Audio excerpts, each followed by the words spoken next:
بسم الله الرحمن الرحيم عما يتساءلون عن النبع العظيم الذي هم فيه مختلفون كلا سيعلمون ثم كلا سيعلمون ألم نجعل الأرض مهادا والجبال أوتادا وخلقناكم أزواجا وجعلنا نومكم سباتا وجعلنا الليل لباسا وجعلنا النهار معاشا وبنينا فوقكم سبعا شدادا وجعلنا سراجا وهاجا وأنزلنا من المعصرات ماء ثجاجا لنخرج به حبا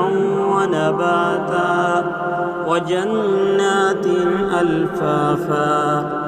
إن يوم الفصل كان ميقاتا يوم ينفخ في الصور فتأتون أفواجا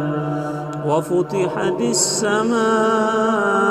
فكانت أبوابا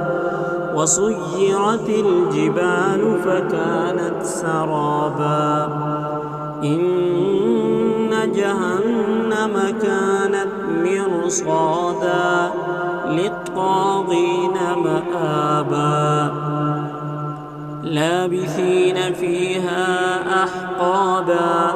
لا يذوقون فيها بردا ولا شرابا إلا حميما وغساقا جزاء وفاقا إنهم كانوا لا يرجون حسابا وكذبوا بآياتنا كذابا وكل شيء أحصيناه كتابا فذوقوا فلن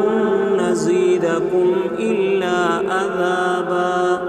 إن للمتقين مفازا